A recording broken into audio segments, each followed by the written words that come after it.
We arrived at the Eastern Sierra Visitor Center to pick up our permits for Mount Whitney. Lots of people opt to do the hike over a 2 or 3 day period, but we love a challenge and chose to do the 1 day hike. Was I supposed to bring ID with me or something? The Visitor Center had a really cool scale model of the mountains. Tony and my brother checked it out while I filled out the paperwork and picked up the wag bags. For those of you who don't know, wag bags are a system that you use to contain and pack out your waste. As there are no toilets on the trail, packing out all waste is required. Back at camp, Tony was having, let's just say, technical issues with his tent. It was in storage for quite a few sweltering Arizona summers, and it picked up quite an odor. Fortunately, it aired out by that evening. What happened? No, I mean my tent has a funk. Oh, it's And probably you. Huh? Yeah.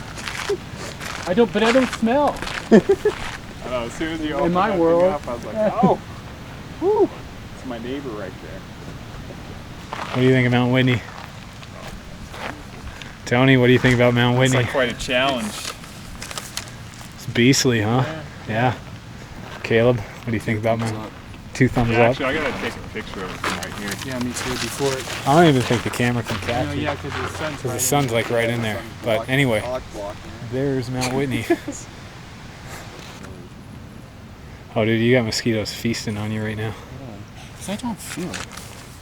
We decided to head up the mountain to check out the trailhead.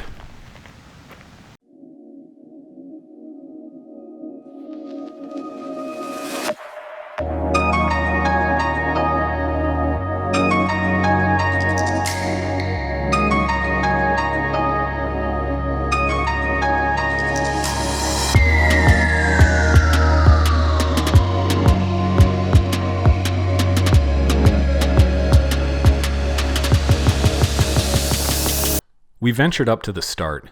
There was a scale for weighing backpacks, as well as some precautionary facts about hiking the trail.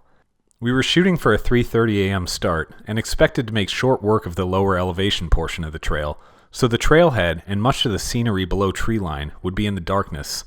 Because of this, we wanted to ensure we knew exactly where to park and where to go. We walked a bit on the trail to get a feel for it and then scoped out the scenery near the trailhead. There was a little trout pond and some amazing views of the surrounding mountains. We headed back down towards Lone Pine, taking a brief detour on a scenic gravel road that was apparently used in some Hollywood films. Driving through town, we managed to find some food. There weren't many choices, but we found something decent, though we weren't allowed to film there. We headed back to camp and started a fire. We had a few hours before we had to leave. For me, it wasn't worth sleeping. I relaxed by the fire and waited for the early morning hours to arrive. It was too dark to film at camp, so we turned our cameras on once we made it to the permit area of the Mount Whitney Trail. Dawn would be breaking soon, but by that time, we would be above tree line. Alright. What was your idea? GoPro? GoPro. I swear it would have been charged. Why would Yeah, it's all good, man. I'll just shoot with this, and if the low light sucks, it is what it is. The goal for the hike was to start early, beating any afternoon thunderstorms that commonly form at the peak during the summer months, and thereby increasing our chances of a successful summit.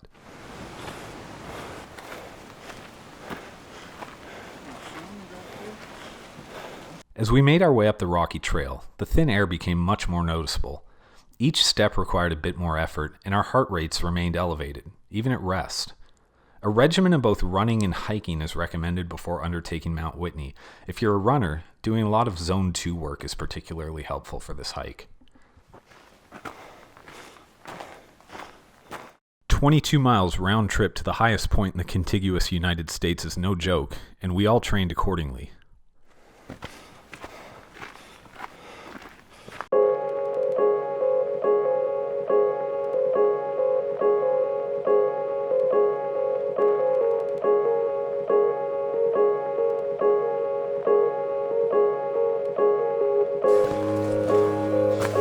Right here. Is that good enough?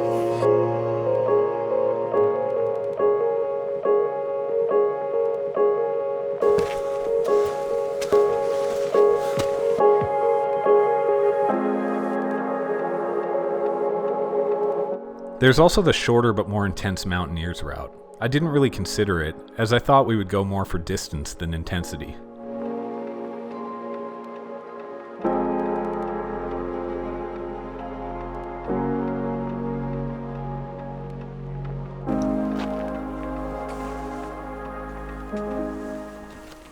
We reached the infamous switchback section. There are 99 of them. Believe me, I counted each one on the way up.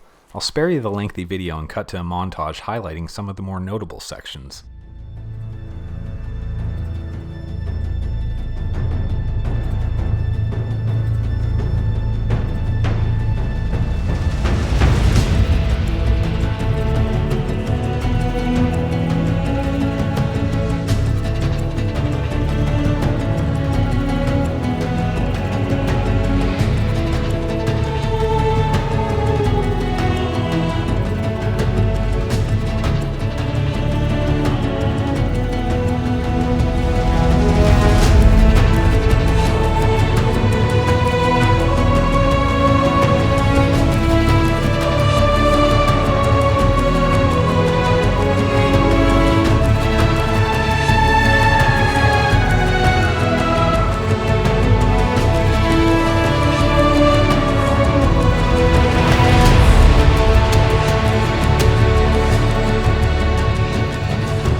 Getting past the last 99 switchbacks, we found ourselves at the trail crest. This is where the trail crosses the summit ridge and enters into Sequoia National Park. At 13,700 feet, the air is thin, but fortunately, only a little more than 2 miles remain until we reach the summit.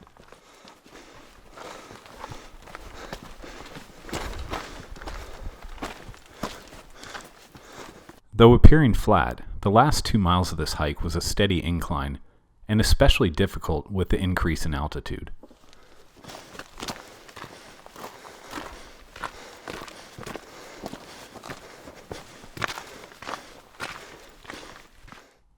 With fatigue setting in, we couldn't wait to get these last few miles done and get to the top.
Little tiny shed over there on the second peak. That's what I'm going for.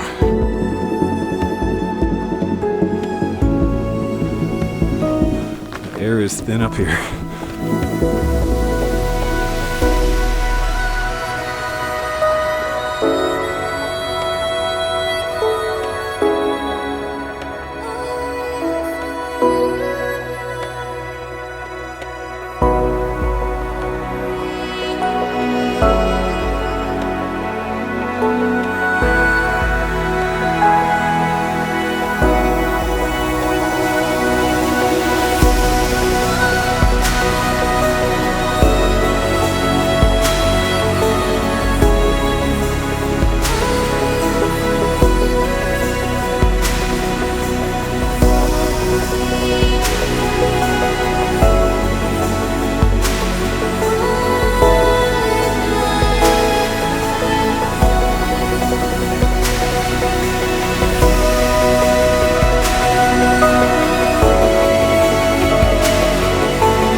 After reaching the summit, we sat there in awe, undertaking its magnificent views and reveling in our sense of accomplishment. The way back down was uneventful. Our journey was finished, and we were all stronger for it.